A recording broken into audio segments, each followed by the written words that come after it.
सतगुरु जिन ज्ञान किया बकशीस, नित उठ करो बंदना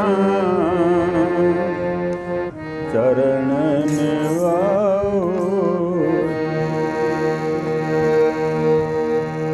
सतगुरु ध्यान स्वरूप है, उत्तम सत विचार, गुरु आज्ञा में रहिए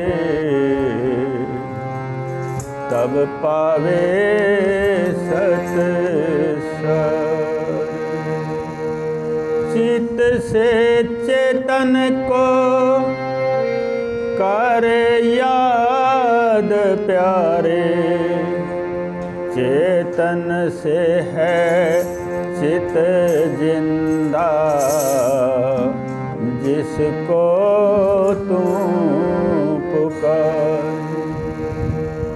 गुरु साहिब तो एक है, दूजा सब एकार। आपा मिटे गुरु भजे, तब पावे करता। मन से मनन करो, मान रखे भगवान।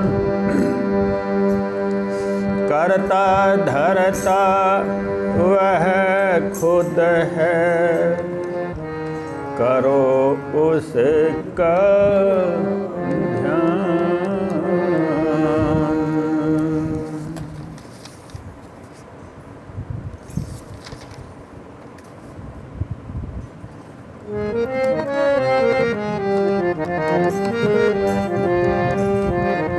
तेरे द्वारे खड़े नर नार, दीजो ज्ञान सरस्वती माई। तेरे द्वारे खड़े नर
बोलिए सच।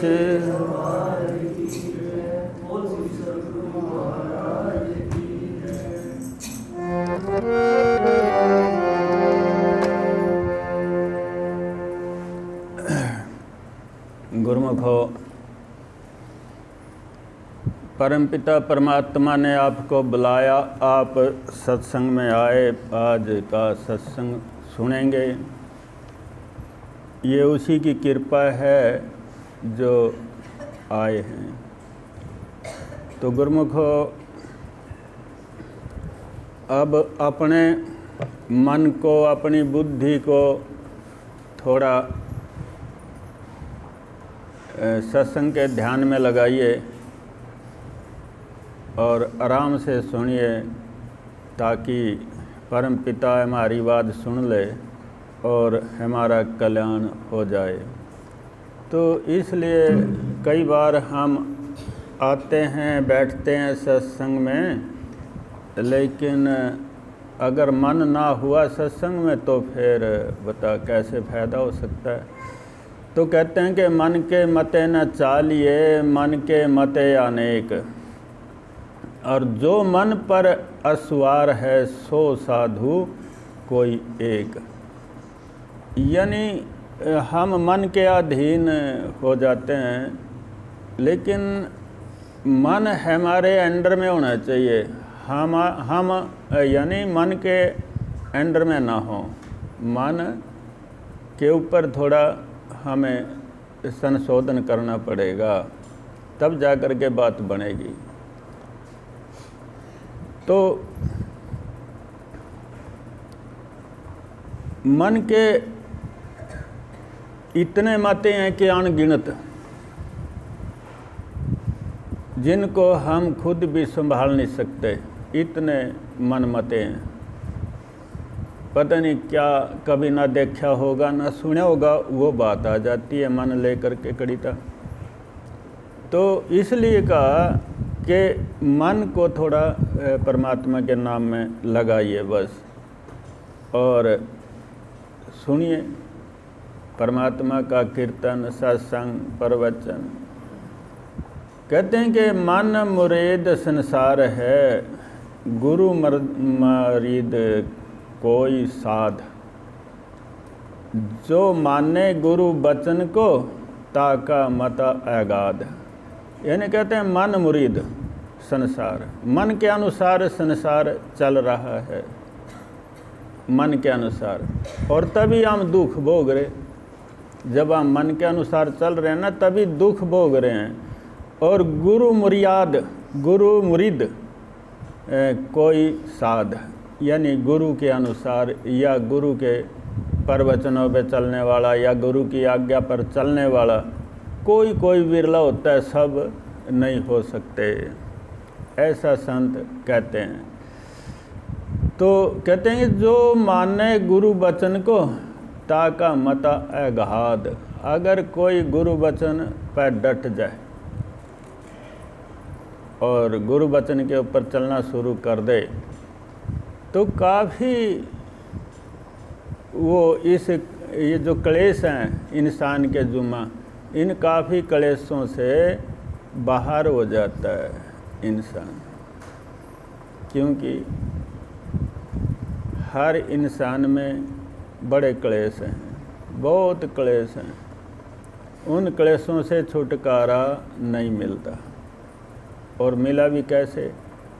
हम छुटकारा चाहते भी नहीं, चाहेंगे तभी तो छुटकारा मिल सकता है, नहीं, हम चाहते भी नहीं हैं। अब देखिए, मन को काबू करने के लिए संतों ने कई चीज़ ऐसी बताई कि भाई मन पर काबू हो जाए। तो जब जैसे कि कहते हैं कि मन चंचलता पकड़ता है, मन को चंचलता पकड़ी, लेकिन शरीर को गेला उठा करके चल दिए। मन चंचलता में आ रहे और शरीर को साथ में लगा लिया मन के, वहीं रोक ले, बैठे रहो, भाई मन जो कह रहा है ये सही नहीं है, बैठे रहें। तो संशोधन कर बुद्धि के द्वारा भाई सही है या गलत है, बुद्धि निर्णय ले। तो बुद्धि से काम करना शुरू करने वाला इंसान फिर मार नहीं खांदा। मन तो कड़ी नहीं कड़ी मरवा देगा, मन मरवा देगा। जैसे एक साधु था, रास्ते में कच्चे रास्ते को चला जा रहा था, रास्ते में एक खेत आया खरबूजा का, और खरबूजा की खुशबू आई, और मन जो है खुशबू लेनी शुरू करता है और कहता है खा ले खरबूजा। और साधु कहता है कि नहीं, ये खरबूजे हमारे को नहीं है, कोई मालिक रल गया तो मुश्किल हो जाएगी। खेत सारा निकल गया, थोड़ा सा रह गया बस। मन कहता है ले ले, अब तो गया मन, ये सारा खेत निकल गया, अब तो थोड़ा सा रह गया, बस तोड़ ले। साधु ने मन की बात मान ली और खेत में घुस गया, खरबूजे को तोड़ लिया। तो मालिक ने भी देख लिया, तो आया तो मालिक आकर के बोला, भाई महात्मा इतने खरबूजे पानी दिया तक लगाए थे, इतने खरबूजे क्यों तोड़े? बोला जी तोड़ लिया। बोला ओड़ी लगा बेल का। बोला ऐसे तो हो नहीं सकता, ये अब मेरे पास बेल में नहीं लगेगा। तो जिम्मेदार ने गुस्सा आया, उसको पीटना शुरू कर दिया बेचारे को। अब वो इतना पीटा के चालने योग्य नहीं रहा, तो जिम्मेदार पीठ सेत का उसको चल दिया। तो थोड़ी दूर के पार थोड़ी दूर गया था, तो आके देखा, मन में विचार आया कि भाई कभी मर ना जावा। वापसी आया और साधु को उठा करके अस्पताल में जमा करा दिया। तो दवाई डॉक्टर देने लगे और जिम्मेदार उसके पास रहना शुरू कर दिया। भी जब तक ये साधु ठीक नहीं होगा तब तक मैं इसकी सेवा में रहूँगा। अब साधु ने जब पूरा रामसाना शुरू है तो उसने कुछ होश आई और कहता है वाह भाई वाह, नुक आप ही मरवावा, आप ही पटवावा और आप ही सेवा करावा। भाई तो बड़ा खेल रच रहा मेरे साथ। तो जिम्मेदार कई बार इसकी बात सुना है। बोला महात्मा जी आप कह रहे के हो? बोला मैं ये कह रहा, वो जो मेरा परम पिता परमात्मा है ना, जिसके ऊपर मैंने घर बार का त्याग कर दिया और संन्यास ले लिया, मैं उसी के ऊपर था, उसी का भजन करने वाला हूँ। लेकिन उसने मेरे को पटवा दिया अब, और पीटने ही वाला मेरा इलाज करवा रहा। तो देखिए बस ये बात, मैं ये बात कह रहा। सुनता सुनता डॉक्टर भी आ गया। तो डॉक्टर ने कहना महात्मा जी बात तो आपकी अजीब सी हैं कि करने वाला तो वही है, पर एक तो बता खरबूजा में किसने बाड़ा था? तो बोला डॉक्टर साहब खरबूजा में तो मेरे मन ने बाड़ा था, फिर परमात्मा का तो नहीं खोट है इसमें? बोले नहीं, परमात्मा का तो खोट को नहीं। फिर परमात्मा इतना तो कर दन अभी तो ना बढ़ा खरबूजा में, लेकिन मेरे को रोक्या को नहीं। और मेरे मन ने खरबूजा के खेत में बाढ़ दिया। तो गुरुमुखों पटियाई हुई मन के मते के चलने से। बात मन के ऊपर चल रही, मन के मते के चलने से साधु की पटियाई हो गई। अब विचार करें हम सारे कि बुद्धि के बल पे हम चल रहे हैं, ये मन के द्वारा चल रहे। ये विचार करने की बात है। इसमें बताया जाता है कि जो बुद्धि के बल पे चलता है वो आदमी,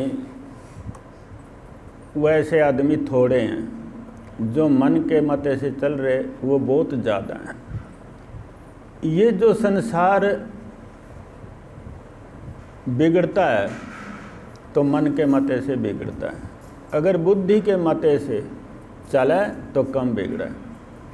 तो गुरुमुखो मन कहता है शराब पी ले, क्या नुकसान है, पी लेते हैं। और फिर मन कहता भी आज के बाद नहीं पीनी, क्योंकि उस शराब ने उसको तकलीफ दे दी। मन ही कहता है बस आज के बाद नहीं पीनी। बुद्धि से काम नहीं है ना, मन से काम है। तो गुरुमुखो अब थोड़ा अपने मन के ऊपर जोर देना चाहिए कि मन को काबू करने की कोशिश रखनी चाहिए और बुद्धि से ज़्यादा काम लेना चाहिए। कहते हैं कि यह मन पटकी पछोरी ले, सब आपा मेटी जाए। और कहते हैं कि पिंगल हूँ पीऊ पीऊ करे, ताके काल न खाए। संत कबीर ने बहुत बड़ी बात कही, समझें तो। बोले ये मन जो है ना फटकी पिछोरी ले, इस जैसे अपा छाछ में नाद डाल करके पछोड़ते हैं, फटका मारते हैं कबाड़ बाहर निकल जाए, तो इसी तरीके से कि मन को फटक ले। यह मन फटकी, इसको थोड़ा फटकी कर ले इसमें और पिछोरी ले, इसको पछोड़ ले, इसको अच्छा बना ले। इसका कहने का मतलब ये है, अच्छा बना ले और सब आपा मेटी जाए। जब अपना आपा में जो अहंकार, क्रोध, मद, लोभ, मोह भरा पड़ा कि इसको भी थोड़ा ठंडा कर ले, इसके ऊपर भी विचार कर ले। और पिंगल हूँ प्यूँ प्यूँ करे, ताको काल न खाए। के प्यूँ में ने परमपिता परमात्मा यानी पिता। भाई मन और बुद्धि आत्मा सब प्यूँ प्यूँ करे, राम राम करे, हरे कृष्ण करे, शब्द का जाप करे। तो कहते हैं कि काल भी नज़दीक नहीं लगता। ऐसा संत कबीर कहते हैं, काल न खाए उस जीव को, क्योंकि उसने अपने अंदर शब्द को भर लिया, शब्द में रम गया, शब्द का जाप ही हो रहा है। जब शब्द आत्मा के साथ रमन कर जाता है तो फिर जाप अपने आप ही होना शुरू हो जाता है। गुरुमुखो अपने आप ही जाप शुरू हो जाता है, करने की जरूरत नहीं, अपने आप ही। माला जपूँ न कर जपूँ, मुख से कहूँ ना राम, और राम मेरा स्मरण करे, मैं पाऊँ विश्राम। ये भी संत कबीर कहते हैं कि यानी जिस टाइम हम उस गुरु वचन को, गुरु शब्द को अपने हृदय में, अपनी आत्मा में जमा लें और उसका कोर्स कर लें, यानी अभ्यास कर लें पूरी तरह से। तो जब पूरी तरह से अभ्यास हो जाएगा तो और हम प्रेमी बन जाएं, उस परमात्मा से प्रेम करना शुरू कर दें। वही हमारा प्यारा है, वही हमारा मित्र है, वही सब कुछ है, उसी को प्रेमी बना ले बस। अनेकों को बनाने के ज़रूरत नहीं, बस एक को बना ले तो शब्द अपने आप ही चालू हो जाएगा उस परमात्मा की कृपा से। फिर उस जीव के पास यमराज नहीं आते। ऐसा संत कबीर कहते हैं। रविदास भी यही बात कहते हैं, शब्द जपे जो मैं दाना, सो पद पावे निर्माना। रविदास जी कहते हैं। तो गुरुमुखो आप कमा रहे हैं, हम सब कमा रहे हैं, बहुत कमा रहे हैं, और कमाते कमाते जा रहे हैं। अब बचपन से जवानी आ गई, जवानी से बड़े पाना शुरू हो गया मान ले, और कुछ बूढ़े हो गए। तमन्ना तो, तृष्णा तो आज भी आड़ी हुई है पूरी तरह से। तमन्ना जो है, तृष्णा जो है, कामनाएं जो हैं पूरी तरह से डटी हुई हैं कि तू कहाँ जा रहा है, चल वो काम करना, यूँ करना, वो बिगड़ जाएगा, वो बिगड़ जाएगा, यूँ समझ जाएगा, वो समझ जाएगा, ये बिगड़ जाएगा। यानी दिन रात बड़े पैमाने का ज़्यादा लगन लाग जाए। और ऐसा बताते हैं संत महर्षि लोग, तो यमराज ताक में रहता है, कभी यूँ परमात्मा की तरफ न चला जावा, मेरे से ये निकल ना जावा, ताक में रहता है यमराज। तो गुरुमुखो अपने हिसाब से यमराज उसको चलाना शुरू कर देता है जब कोई गुरु की बात न माने। कामना क्या है, माया क्या है। अब माया कमाते भी हैं, माया के बगैर श्रद्धा भी नहीं, लेकिन थोड़ा परमात्मा को भूल करके नहीं, परमात्मा को सामने ले करके चलिए। जैसे कहते हैं कि जो सूरज जिधर से निकलता है उधर चलता है इंसान, छाया पीछे आ जाती है उसकी, कि सामने सूरज है। और सूरज की तरफ पीठ करके चलते हैं तो छाया सामने आ जाती है, छाया सामने आ जाती है।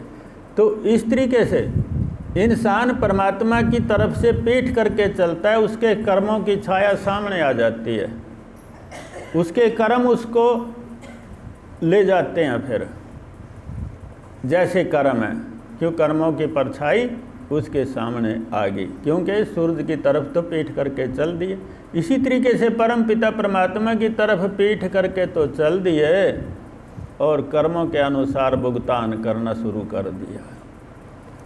अगर परमात्मा की तरफ मुंह करके चलते हैं तो परछाई पीछे चली जाती है और काफ़ी तो पाप वैसे ही कट जाते हैं उसका ध्यान करने से। तो गुरुमुखो कहते हैं कि मन पांचों के वश पर और मन के बस नहीं पांच, और जित देखूं तित दो लगी और जित मांगू तित आँच। मन भी पांचों के अधीन है। पांच कौन कौन है कि काम, क्रोध, मद, लोभ, मोह। मन इनके बीच में फंस रहा, क्योंकि हम ने पूरी तरह से कोई ना शास्त्र पढ़ते, ना कोई वेद रामायण गीता, और ना पूरी तरह से गुरु का सत्संग सुन दे। हमें पता ही नहीं क्या करना था, क्या करना नहीं, क्या छोड़ना, क्या पकड़ना। अब मन इन पांचों के काबू में है। मन भी अकेला नहीं। अब ये पांचों के पांच रास्ते हैं, काम, क्रोध, मद, लोभ, मोह, ये पांच रास्ते हैं और मन इनके बीच में है। इनकी आपस में मीटिंग होती है, भाई कल क्या करना, सपने में क्या आना चाहिए। अब मन ये कर्म, ये पांचों, ये रात ना सपने भी इतने बूढ़े बूढ़े दिखावा, आदमी डर का उठा है। मन माया रचा है, मन अपनी माया रच दे है।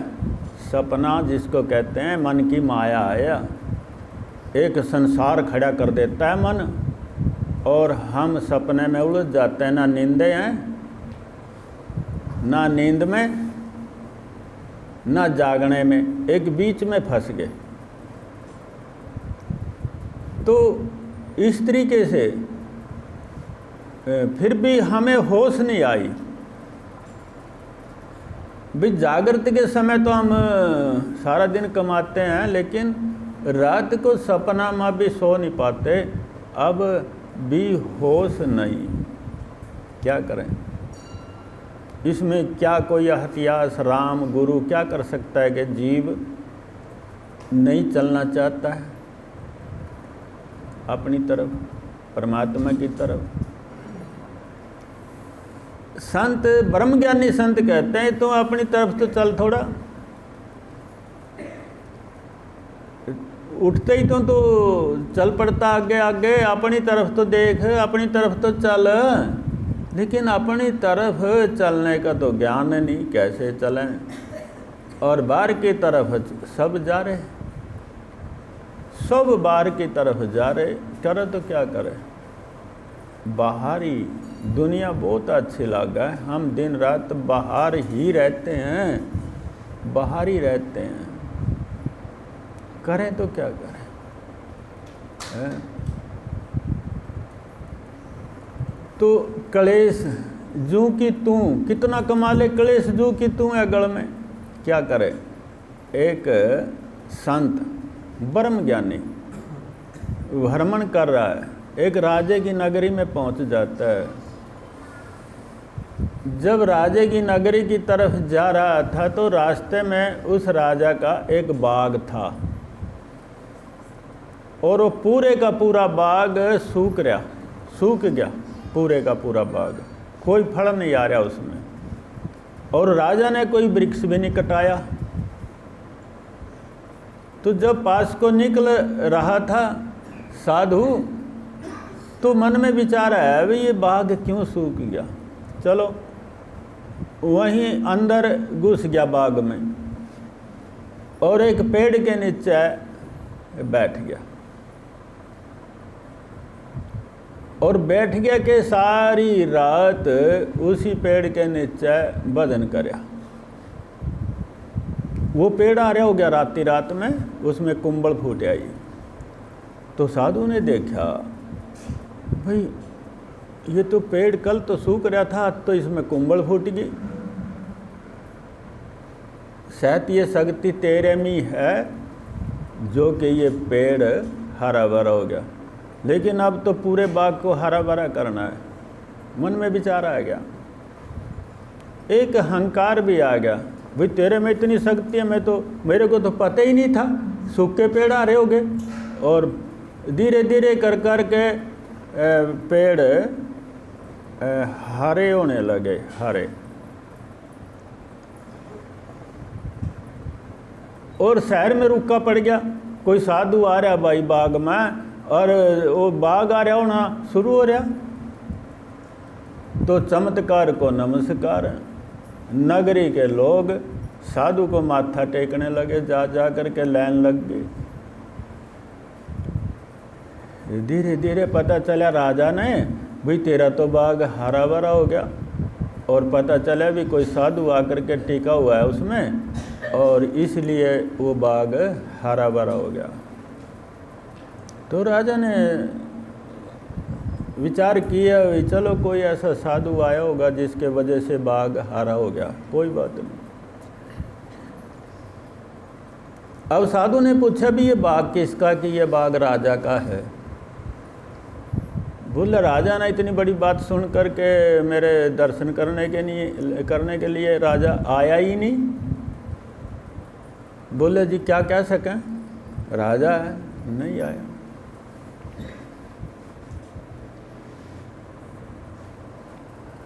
तो साधु ने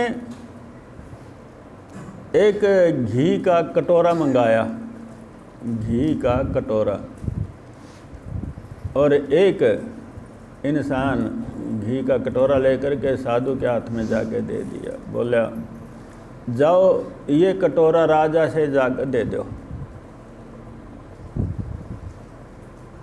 अब वो कटोरा लेकर के इंसान राजा के पास से गया। बोले महाराज जी जो साधु बाग में टिका हुआ है ना, उसने ये घी का कटोरा दिया आपके लिए। बोले अच्छा। तो राजा ने उसके अंदर एक फूल छोड़ दिया। बोले जब वापसी ले जा, महात्मा से दे दिए जा करके।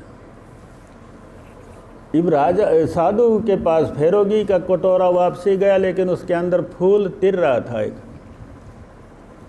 तो साधु ने देखा भी, लिया नहीं। बोले महाराज जी वापसी कराइए फूल डाल करके। बोले अच्छा। तो महात्मा जी ने वो कटोरा उससे ले लिया और रख लिया। बोले कुछ मुँह से बोले भी, बोले यही बोले भी वापसी ले जा। अब वो महात्मा उसका अर्थ निकालता है, भाई बात क्या है, अर्थ निकालता है। अर्थ निकाला तो महात्मा ने विचार किया, भी राजा ने अभी तेरे ब्रह्म ज्ञान के ऊपर संदेह है। राजा ने ये संदेश दिया मेरे से कि घी का कटोरा भरा हुआ है, लेकिन इतनी कमी आज इसमें है कि जिसमें फूल आ गया। घी के कटोरे में भरे हुए में इतनी कमी तो अब भी है जिसमें फूल आ गया, उतनी और तेरी भक्ति में कमी है। राजा ने संदेश दिया, भी हे महात्मा, भाई ये तेरे अंदर इतनी कमी तो अब भी है। तो साधु ने जब इस बात को जाना, मन से मनन कर लिया, बोले राजा ने शायद ठीक कहा हो, मेरे में कमी रह रही होगी तो उस कमी ने पूरी करूँगा। तो फिर साधु महात्मा ने संदेश भेजा,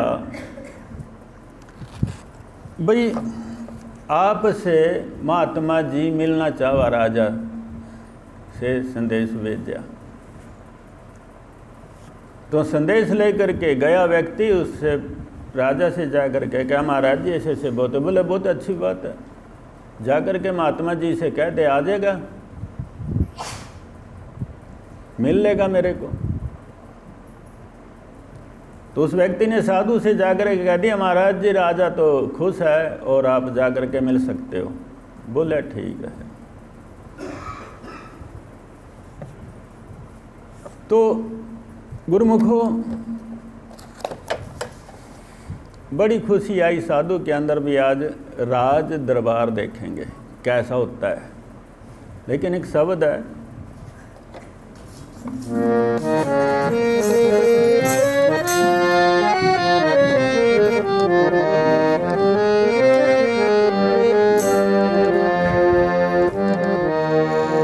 जिस दिन होगा दर्श तुम्हारा, होगा जीवन सफल है हमारा। जिस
साधु बड़ा खुश हुआ और मन में तरह तरह के विचार आने लगे। मैंने तो आज तक राजा के दर्शन नहीं हुए, ना राज महल देखे, ना राजसभा देखी। आज मेरे भाग्य बड़े अच्छे हैं जो आज मैं राजा का दर्शन करूंगा, राज महल देखूंगा, राजा की सभा देखूंगा और पूरा मगन हो गया।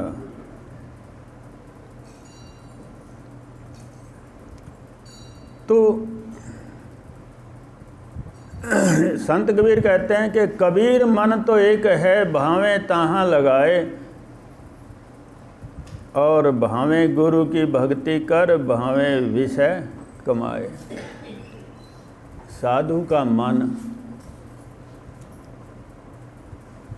राजा की राजधानी में लग गया, शब्द भी छूट गया, भगवान भी छूट गए, मन में बड़ी बड़ी कल्पनाएं आने लगी। मैं आज रानियों के हाथ का खाना खाऊंगा, बड़ी कल्पनाएं उठने लगे। तो गुरुमुख हो,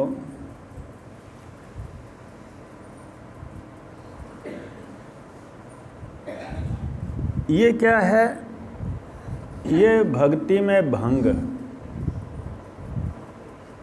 यानी जिस परमपिता परमात्मा की कृपा उसके ऊपर हुई,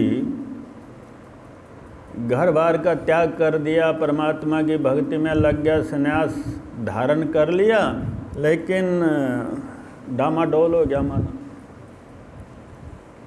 राजा ने फूल डाल करके पहले संदेश दे दिया था, इतनी कमी है तेरे अंदर अब भी, और वही कमी उसको दुखी करने लगी। उठ करके चल दिया।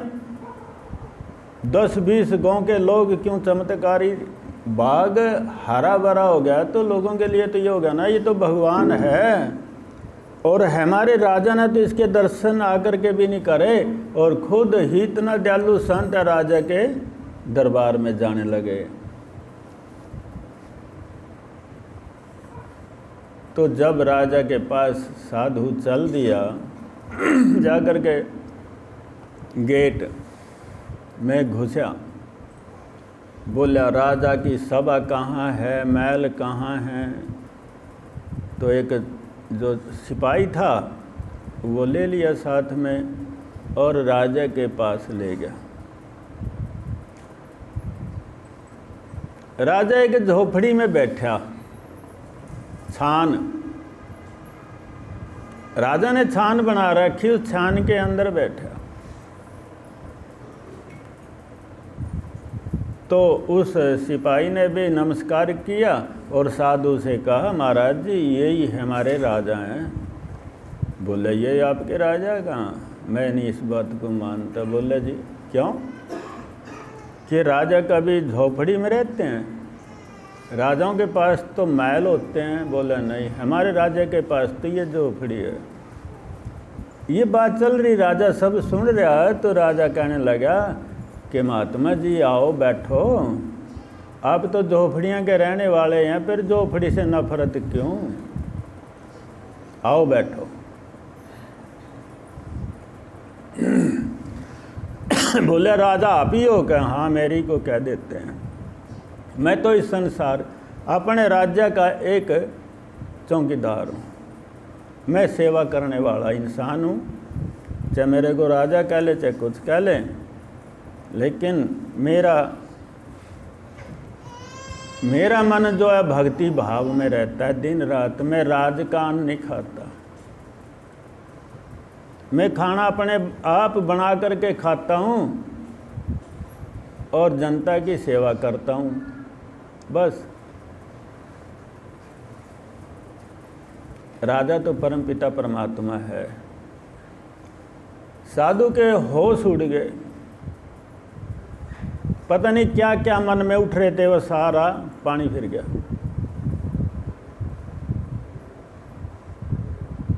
साधु चरणों में शीश झुकाता है राजा के, कहता है वैके में आपने मेरे अंदर कमी देखी और कमी है।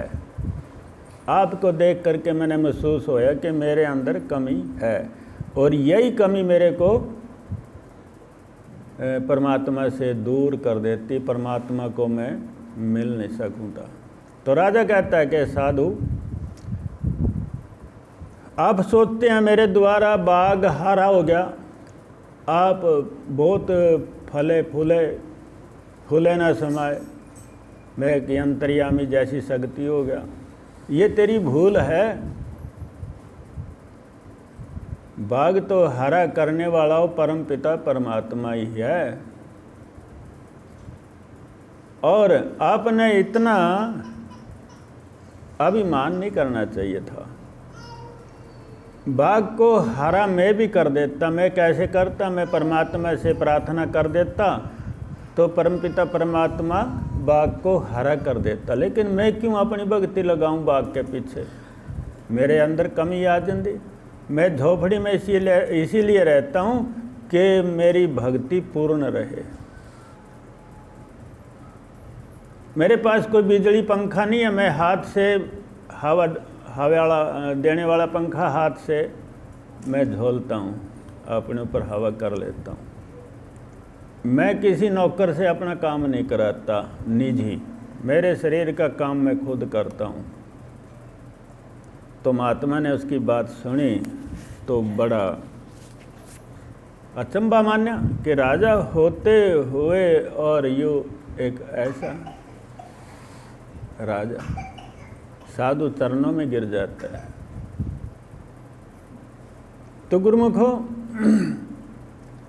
हमने भी इस बात का सबक ले लेना चाहिए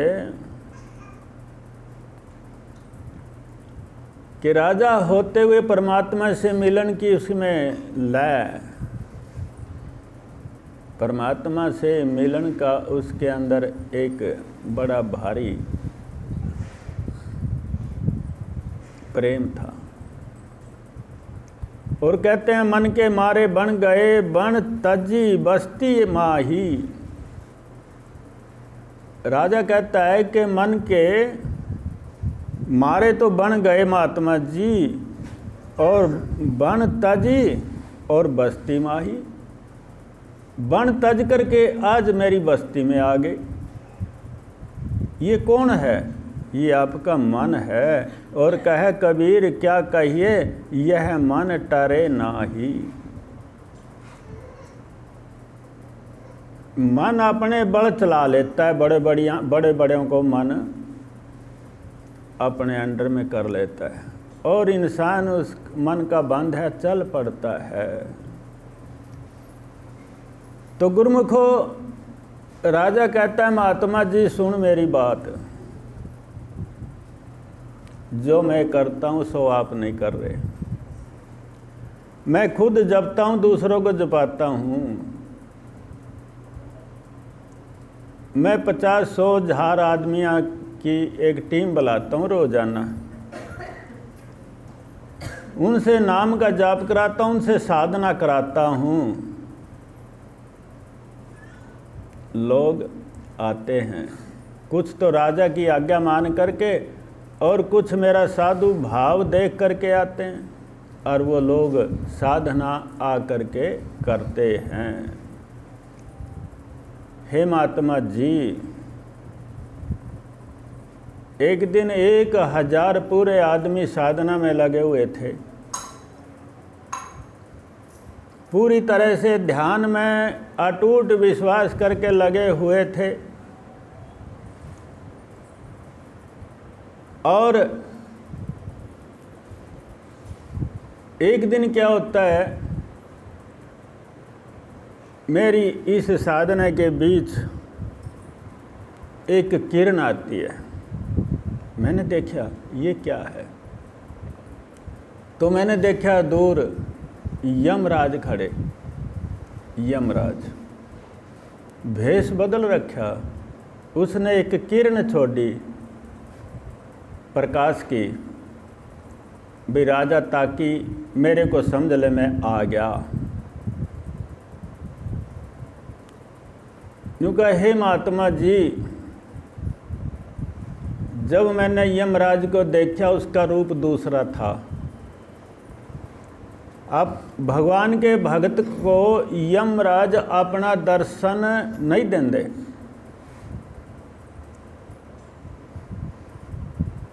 और यमराज ने रूप बदल रखा और मैंने कहा कि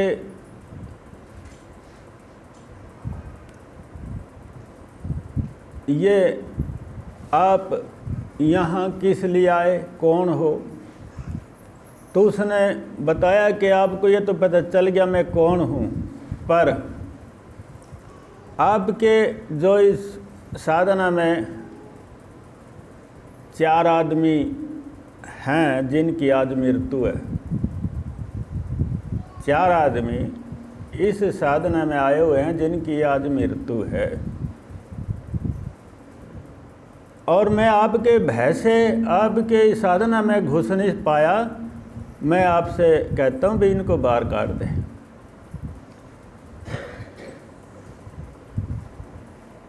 तो राजा कहता है, हे महात्मा जी, मैंने उस यम से प्रार्थना करी कि ये तो भगवान के भजन में लगे हुए हैं, उसकी साधना में लगे हुए हैं, और जिनका तो नाम ले रहे हैं तो नौजवान है, अभी तो इनकी भक्ति पूरी भी ना हो, इनको भक्ति तो पूरी करने दीजिए। बोला, इनका तो लेखा जोखा पूरा हो लिया। बोला, नहीं होया, अब संभाल कर ले, ये मेरे पास 1 साल से आ रहे।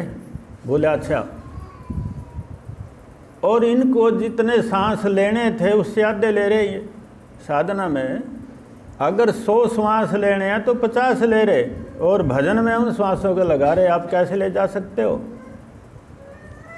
इनकी तो उम्र, वो श्वास बचे हैं, आप इनको नहीं ले जा सकते, क्योंकि ये तो परमात्मा की भक्ति में लगे हुए हैं।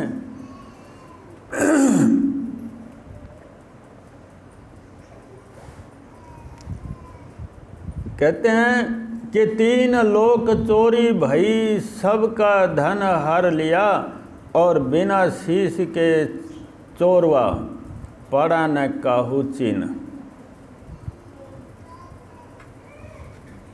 यानी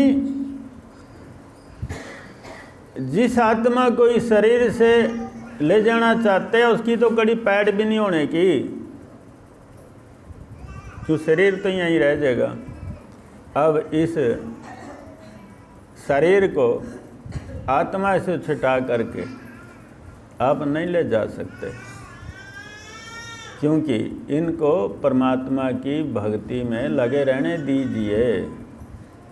तो गुरुमुखो ऐसा बताते हैं कि यमराज वापसी चले गया।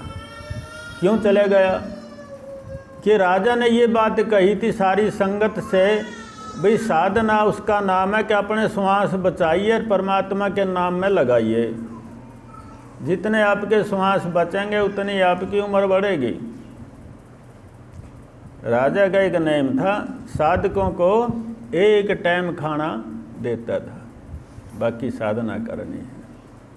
तो साधना का बताते हैं कि बहुत बड़ा फल है। 10वां हिस्सा जैसे कहते हैं ना, 10वां हिस्सा अपनी कमाई से दान करना चाहिए। जो हमारे पास जितना बचा वो शुद्ध हो जाए। कहते हैं कि अन्न दान से अन्न शुद्ध होता है, धन दान से धन शुद्ध होता है, ऐसा बताते हैं। और आत्मा के दान से आत्मा शुद्ध होती है। तो उन साधकों ने तो 100 श्वास लेने थे तो 50 श्वास तो परमात्मा को भेज रहे थे, अपने नाम के साथ जोड़ रहे थे। उधर उनकी उम्र भी बढ़ती जा रही थी, अभ्यासी हो रहे थे। उन लोगों को कोई पता नहीं भी था, आज टाइम आ लिया था। तो गुरुमुखो, सत्संग जिसको कहते हैं कि सत्य का संग करने वाला इंसान कितना पवित्र और कितना अच्छा होगा। जो सत्संग नहीं सुनता, जिसने गुरु धारण नहीं किया इंसान का चोला पा करके, जो गुरु वचन नहीं मानता गुरु धारण करके, यानी उसमें ये कमी है। शुद्धि, अपने आप को शुद्ध करना, यानी कि सत्संग से जैसे धोबी कपड़ा धो करके उसका मैल निकाल देता है, इसी तरीके से सतगुरु सत्संग के द्वारा शिष्य के पाप अपराध काट देते हैं, कट जाते हैं अपने आप ही। परमात्मा की कृपा से पापों से मुक्त हो जाता है सत्संग के सुनने से। सत्संग भी कलयुग में प्रधान है। तो जब सत्संग सुनने से शुद्धि आ जाती है जीव के अंदर, तो वो जीव फिर भजन करना शुरू कर देता है। कुदरती अपने आप ही भजन होना शुरू हो जाता है उसका। और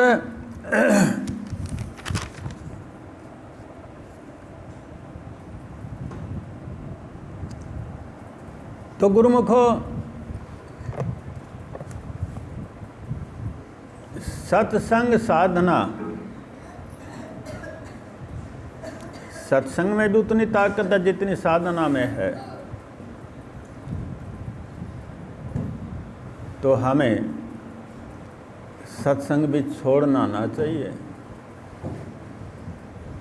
और सत्संग में आगे तो सत्संग ही सुनना चाहिए, चाहे कुछ बिगड़े कुछ समरे, लेकिन हमने सत्संग सुनना है, उसके ऊपर विचार करना भी। सत्संग किसको कहते हैं, क्या सुन रहे हैं, इसका अर्थ क्या है। इस तरीके से हमें अपने को बचाना है।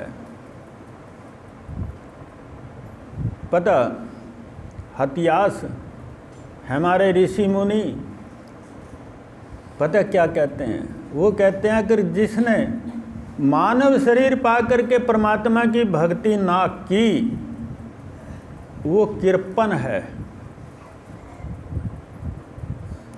इस पृथ्वी के ऊपर बोझ है।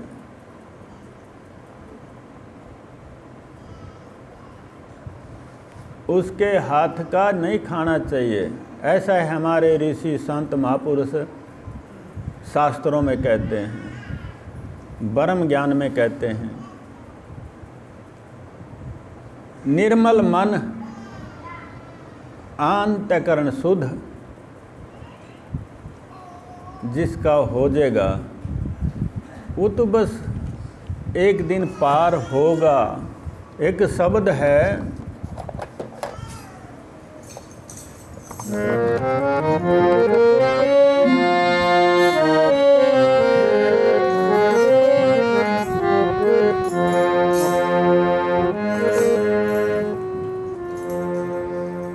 सत्य शुद्ध एक पल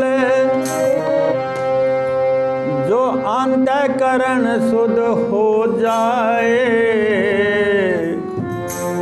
एक पल के जाप से पाप मुक्त हो जाए।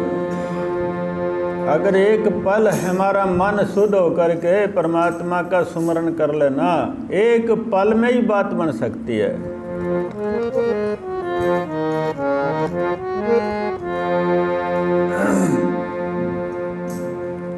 गुरु तेरा नाम आप जपावे, गुरु तेरा नाम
कहते हैं कि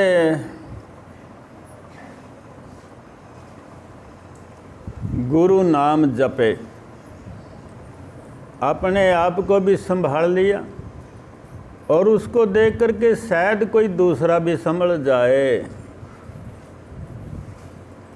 क्योंकि परमपिता परमात्मा का नाम में इतनी ताकत है और उससे ऊपर किसी में किसी की कोई ताकत नहीं है, उसके नाम में ही ताकत है। अब जैसे कहते हैं कि परमात्मा का नाम छोड़ करके, जो परमात्मा का नाम है और गुरु मुख से सुन लिया, गुरु धारण कर लिया, शिष्य बन गया, अब शिष्य का फर्ज क्या है? उसने अपने फर्ज को जानना चाहिए। मैंने अब गुरु धारण कर लिया, अब मैंने शिष्य बन के रहना है। कैसे, किस तरीके से रहना है? नाम का जाप करना है, और बगैर नाम जाप के उसकी प्राप्ति नहीं होती। नाम जाप से ही उसकी प्राप्ति होगी। ध्रुव भगत ने नाम का जाप किया, नाम का जाप, तभी तो परमात्मा की प्राप्ति हुई। और परमात्मा ये नहीं देखता कि ये बच्चा का बूढ़ा जवान, परमात्मा उसके भाव देखता है, उसका प्रेम देखता है। वो बच्चे के पास भी पहुंच जाता है, बूढ़े के पास भी, जवान के पास भी, सबके पास जा सकता है और खुद आकर के दर्शन देता है। परमात्मा ही भगत के पास आकर के परमात्मा ही दर्शन देता है। भगत परमात्मा के पास नहीं जा सकता कि पता नहीं कहाँ है तो है हमारे अंदर लेकिन परमात्मा ही अपने भक्तों को आकर के दर्शन देता है, जो उसका भगत बन जाता है। भगत बनना बाद की बात है, पहले शिष्य बनना, ज्ञान की प्राप्ति करनी और अपने गुरु की आज्ञा का पालन करना, तो फिर परमात्मा आपको संभालेगा। क्योंकि आप गुरु मर्यादा में हो। जब मर्यादा, गुरु मर्यादा का उल्लंघन होता रहेगा तो आप तब तक शिष्य नहीं बने। अब गुरु मर्यादा का पालन करना है हमारे में, ये हिम्मत किसी में। करोड़ों दुनिया जाती है संतों के पास, करोड़ों। गुरु गोविंद ने जब परीक्षा ली 5 ही तो लिखड़े, सिर्फ लाखों में से 5। इसी तरीके से चाहे कितनी दुनिया इकट्ठी हो रही, और वैसे कहते हैं हमारा गुरु, हमने नाम धारण कर लिया, लेकिन परीक्षा में फेल हैं तो यम के, वो यम की खुराक हैं। अच्छी तरह समझना। और गुरु आप ये थोड़ी चाहता है भाई आपका कोई नुकसान हो, गुरु चाहते हैं आपका फायदा हो।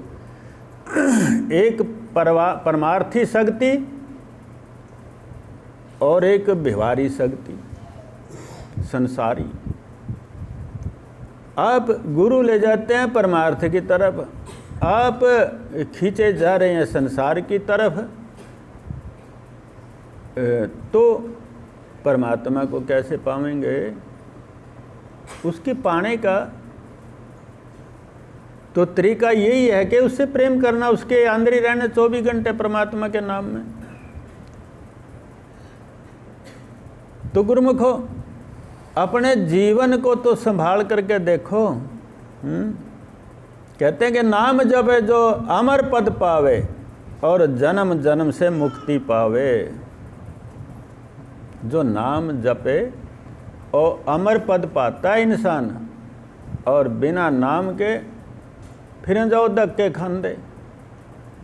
हम देखो, हमारे सनातन धर्म के अंदर अगर हमारे ये कथाकार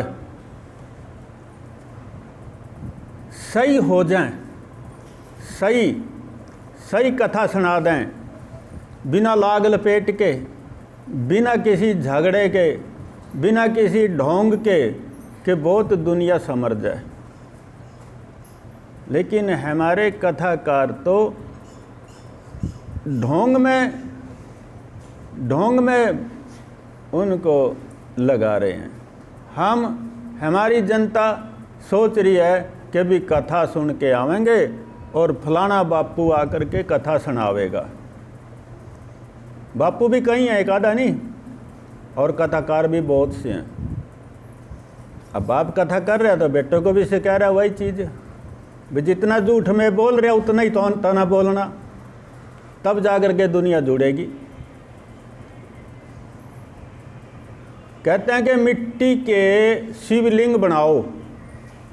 एक आदमी ने 1000 बनाने या 100 बनाने, जितना जिस पर दर दिया उतना वो कर रहा, बेचारा लग रहे हैं, बच्चे भी ला रखे, माता पिता भी लग रहे, शिवलिंग बना रहे, और फलाने दिन फिर इनका विसर्जन करना।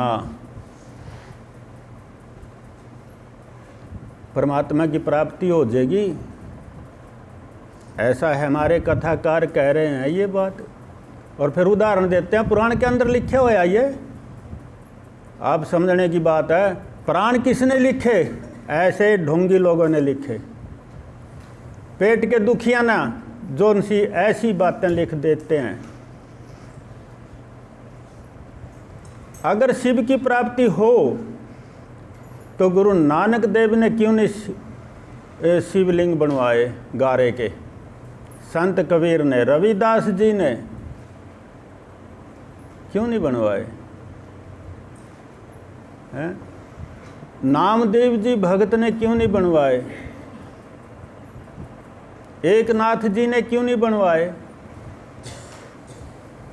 जिन्होंने परमात्मा के स्वयं दर्शन हुए, मैं उनका नाम ले रहा।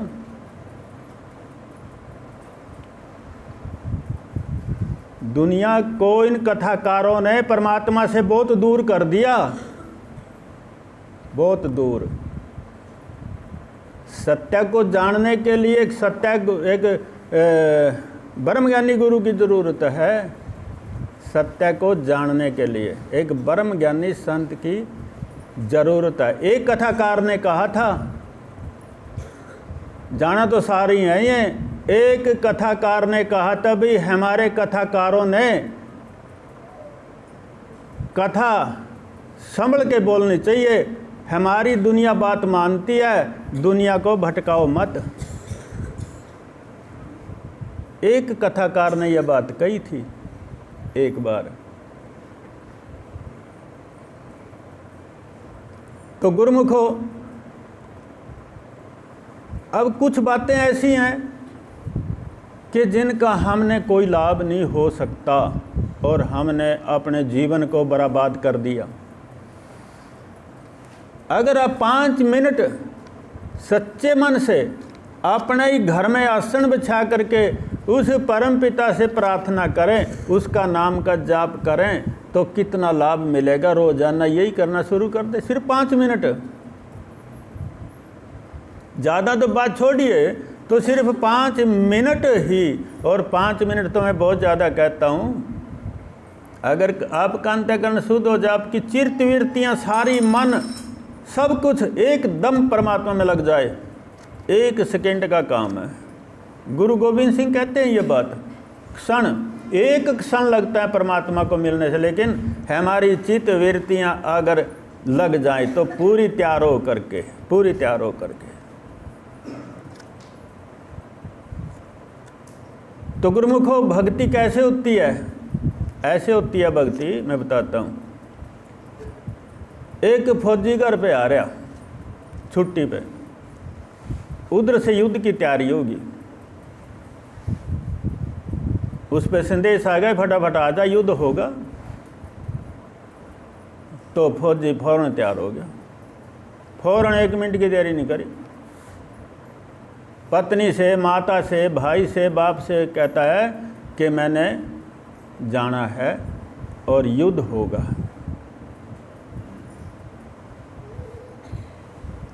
ये सब कामना लेकर के जाते हैं फौजी भी, हम जिंदा आएं, ये कामना होती है। लेकिन दूसरी कामना ये होती है, दूसरी बात कि मेरा जिंदा आना अब मुश्किल है, मैं युद्ध में जा रहा हूँ, मेरा जिंदा आना मुश्किल है। और जब युद्ध होता है तो पता नहीं कितने फौजियों की मृत्यु हो जाती है, वो वापसी नहीं आते घर पे। ब्रह्म ज्ञान प्राप्त करने से पहले ये सोच लेना चाहिए, मैं एक युद्ध के लिए जा रहा हूँ, संसार को छोड़ करके जा रहा हूँ, मैं परमात्मा की तरफ जा रहा हूँ, बस मैंने उसी की तरफ जाना। तो वो आदमी कामयाब होगा, वो आदमी उस परमपिता परमात्मा को पालेगा। और कौन पाते हैं? संत समाधि साधु ज्ञानी बन गए अमृतधारी। जो संत मत में आ गया, जो समाधि में चले गया, जो साधु बन गया, जो ज्ञानी हो गया, तो वह अमृतधारी हो गए। आप भी खूब अमृत पीते हैं और दूसरों को भी पिलाते हैं उस नाम शब्द का। हमारे जो भगत हैं संसार में जितने भी हैं, गुरु महाराज जी कहते थे कि 100 में 1-2 आवेगा भगत बन करके, नाम जाप करने वाला 1 ही 2 मिलेगा आपको, मृतक कह कर थे। अगर 100 ने नाम लिया तो 1-2 लिखड़ेगा, क्योंकि आप तजर्बा करके देख लियो। मैंने कह दियो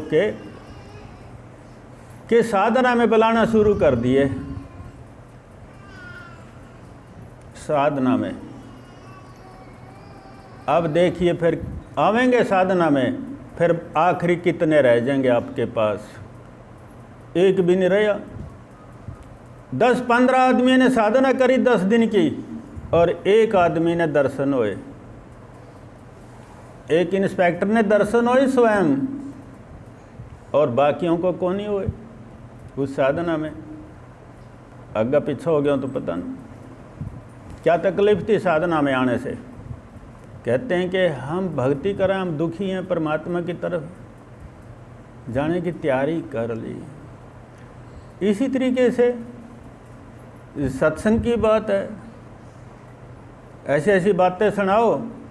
आपकी भैंस नहीं मिलती, वो मिलनी शुरू हो जाएगी। आपकी भैंस 10 किलो दूध देवा 15 देने लग जाएगी। आपके घर में बच्चा नहीं होता, बहू का बच्चा मिल जाएगा, लाइन लग जाएगी। आप में गरीबी है तो अमीरी आ जाएगी, अपराध तो लाइन लग जाएगी। और बोले साधना में आना भाई फलानी तारीख को, 10 दिन पहले फ़ोन उठाना बंद कर देंगे भगत। जवाब क्या होगा? मैं तो बीमार हो रहा।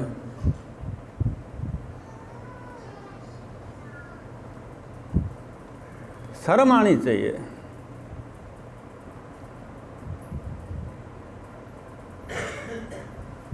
क्या नरक में और शरीर बदल बदल करके रजे नहीं आज तक? पता नहीं। कहते हैं कि करोड़ों शीश दे चले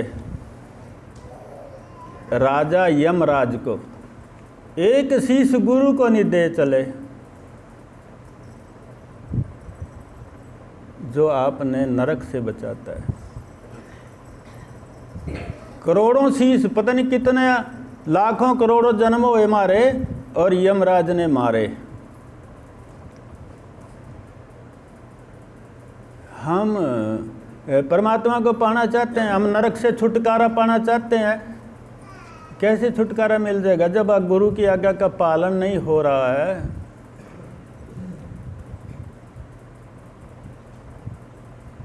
तो गुरुमुखो सोचो विचारो। गुरु संत तो आपने नरकों से निकालना चाहते हैं, नरक से निकालना चाहते हैं।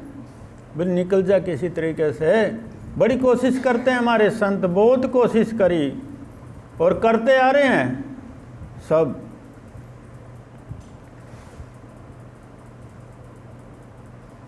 तो गुरुमुखो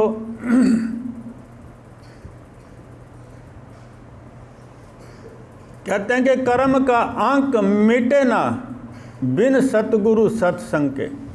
जब तक हमारे कर्म ऐसे हैं कि जो जिनमें हमें पाप खरीदा, ऐसे कर्म किए पाप खरीदा, और वही पाप आपको भक्ति नहीं करने देते, वो सामने आते हैं। घर नहीं छूटता, घर में कूने में पड़े रहेंगे, घर के अंदर बुजुर्ग हो करके कूने में पड़े रहेंगे, फिर ये ढूंढेंगे किसके पास बैठूं जा करके टाइम पास करने के लिए। परमात्मा की भक्ति करने में कितना अड़कस, कितना हम संकोच करते हैं। कैसे सत्संग में जाएंगे, आज तो नुकसान हो सकता है, सत्संग में बग गए तो ये फलाना काम बिगड़ेगा, ये बिगड़ेगा, वो संभरेगा। बच्चे किस लिए पाले, बुजुर्ग हो गए, उनको संभालो भाई, मैं सत्संग में जा रहा है, ये मैं साधना में जा रहा है, काम संभालो ना। तो गुरुमुख हो,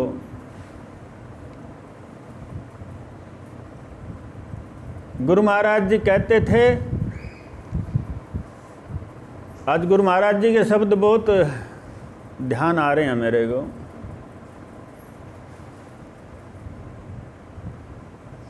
कोई आदमी चोर था, चोर, और वो एक गरीब घर में घुस गया। गरीब घर में जा करके था ही कुछ नहीं, औरत जागा थी। बोले भाई तो कौन है? वो बोला ना, बोला मैं समझ गई तू चोर है, एक काम कर ले, हमारे घर में कुछ नहीं है, बच्चे तो ये नीचा पड़े, अरे यह खाट पर मैं पड़ी छोटी सी, पर यह खाट ले जा, बस ये खाट ले जा, खाली ना जाइए, जब तो आ गया ना, ये मेरी खाट ले जानी इतना जरूर।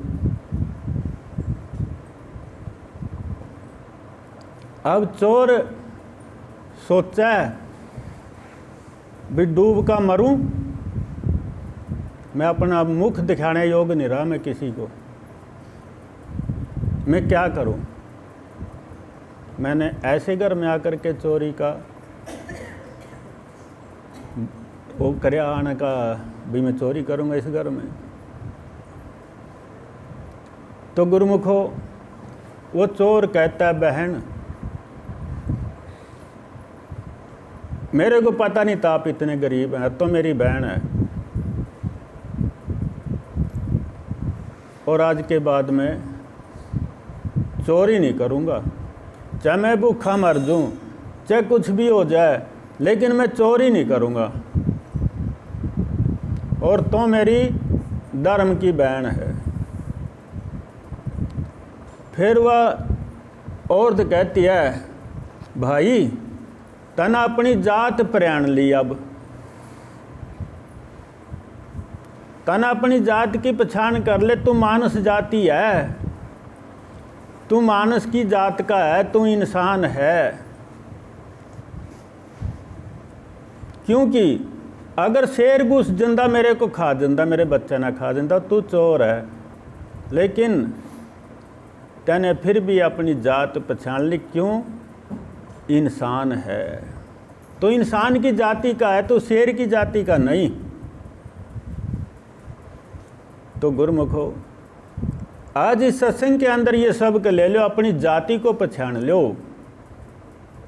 हम इंसान हैं, हम इंसान की जाति के हैं, हमारी जात एक इंसानियत है, और हमारा कर्म है भक्ति करना और कराना। तभी तो हम नरकों में जाने से बच सकते हैं, नहीं तो नहीं। पूरी तरह से भक्ति करनी पड़ेगी, पूरी तरह से सिर देना पड़ेगा, आगे पीछे नहीं देखना चाहिए हमें। भक्ति करनी, इसमें कोई धोखा नहीं है। ये एक संदेश है परमात्मा के घर का, ऐसा समझिए।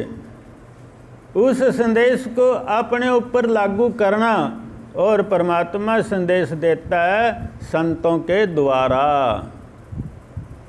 संतों के द्वारा संदेश देता है। और संतों का संदेश परमात्मा का संदेश होता है, और परमात्मा का संदेश संतों का संदेश होता है। उसको सिर पर को लखाना नहीं चाहिए, इस कान में सुना उसने निकाल दिया, ये चतराई छोड़ दो सारी। अगर परमात्मा से मिलना, जन्म मरण से रहित तो होना है, उस परमात्मा की भक्ति करनी पड़ेगी।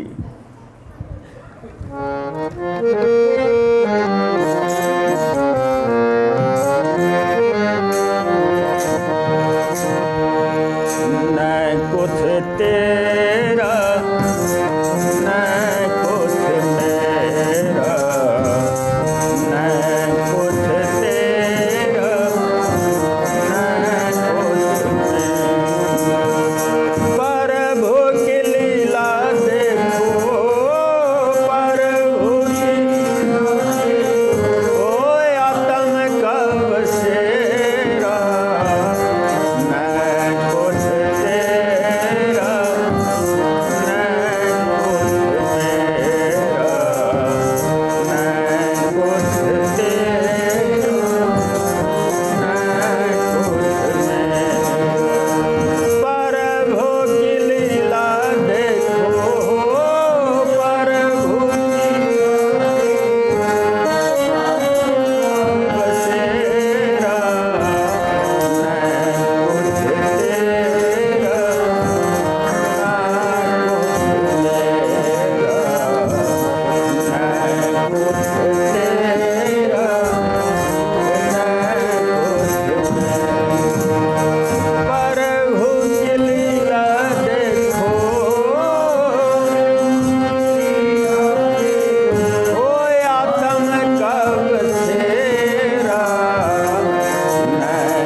गुरुमुखो, ये शरीर है, ये शरीर जैसे मिट्टी सूखी है, उसको बांधने वाला पानी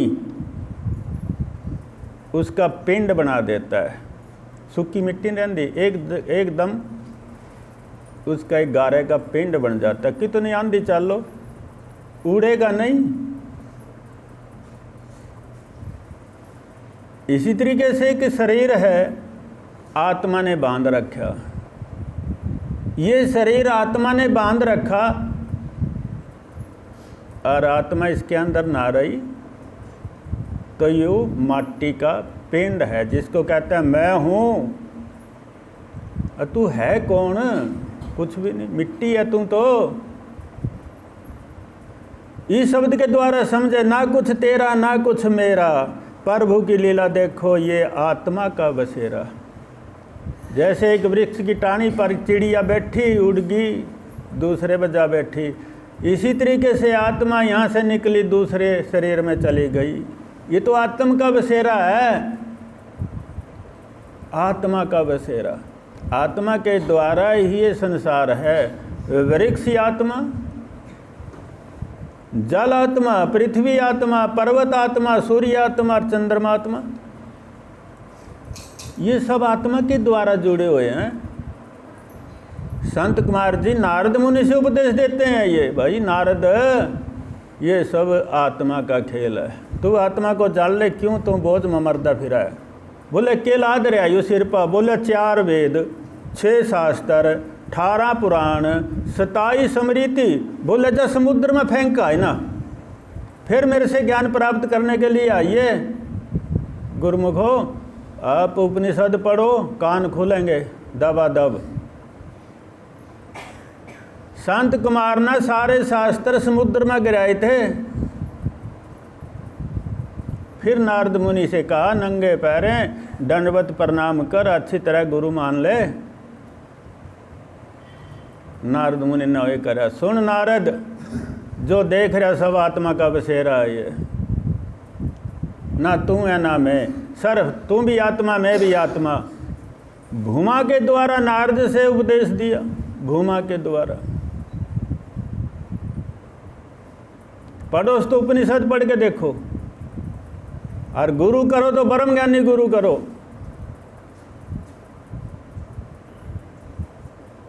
उस शब्द को जानो,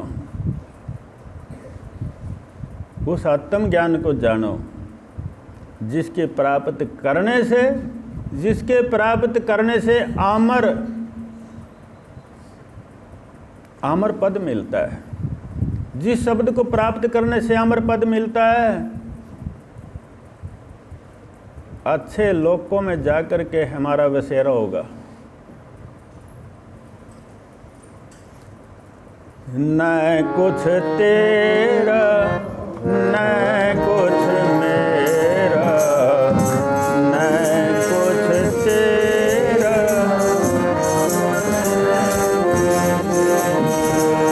प्रभु की लीला देखो,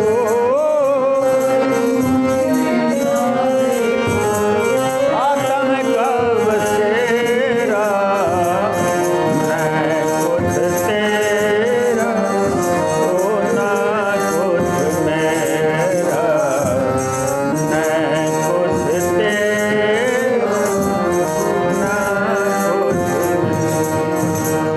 पांच भूत तीन गुणों से रच दिया जन सारा, तीन देव रक्षा करते विष्णु पालन हारा।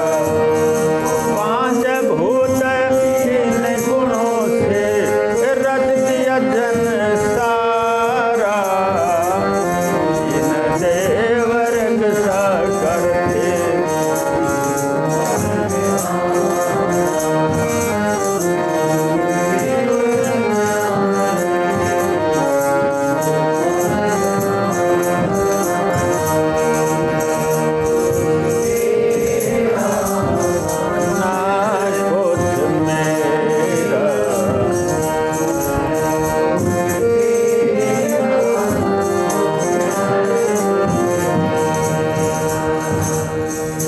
सभी ने बोलना चाहिए, सब ने बोलना चाहिए, ना कुछ तेरा ना कुछ मेरा, प्रभु की लीला देखो आत्म का बसेरा। इस बात को सारे समझ लो और बोलो, दया धर्म कर्म बिना खोटा जीवन तेरा, घट अंदर शब्द वसत है, अंदर गुरु है मारा। दया धर्म कर्म बिना खोटा जीवन तेरा, घट अंदर शब्द वसत है, अंदर गुरु है हमारा।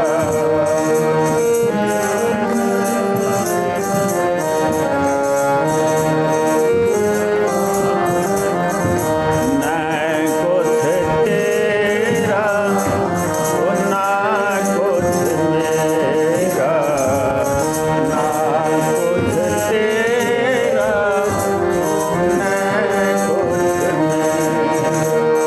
प्रभु की लीला देखो,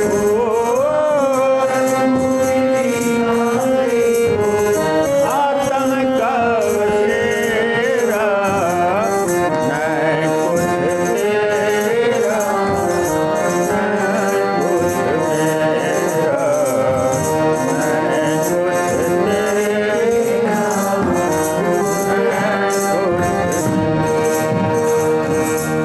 बिना चंदा चांदनी देखे, बिना सूरज उजियारा, सब दबे की धोर पहुँचे, डूबे पापी डूबे जलधारा।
अवतार। कृपानंद सत बताया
इस संसार की तो यह हालत है, ना कुछ तेरा ना कुछ मेरा, और मेरा है और मैं तेरा। परमात्मा मेरा है, मैं उसका। हमारा सिर्फ परमात्मा है और मैं एक आत्मा हूँ। मैं परमात्मा की आत्मा हूँ और परमात्मा मेरी आत्मा का परमात्मा है। कुछ भी नहीं, और वो कुछ नहीं है। बताइए आत्मा कितना रुपया ले जाएगी अपने साथ? ले गया कोई कोठी बिल्डिंग? जब आत्मा छोड़ करके जाएगी, शरीर जिस शरीर में रह रही है ना, इस शरीर को भी छोड़ देगी। कितनी संतोषी है आत्मा, और चली जाएगी।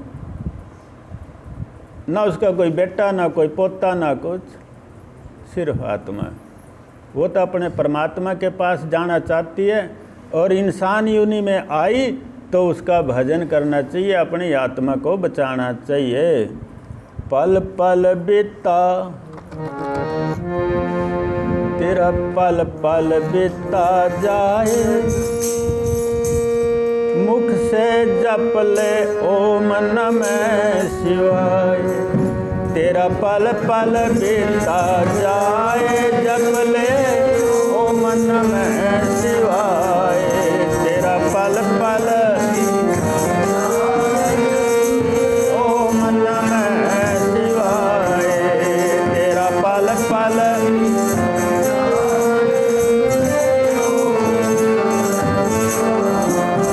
तेरा पल पल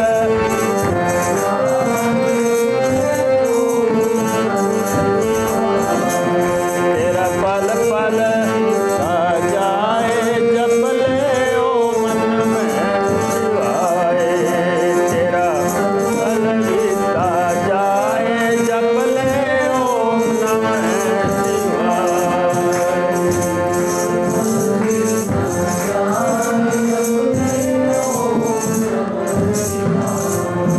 बोलिए साचे दरबार की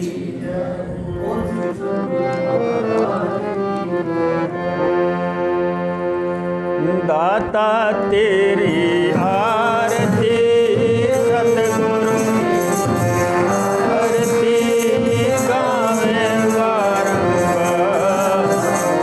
चरणों में देख जोड़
सतगुरु तुम्ही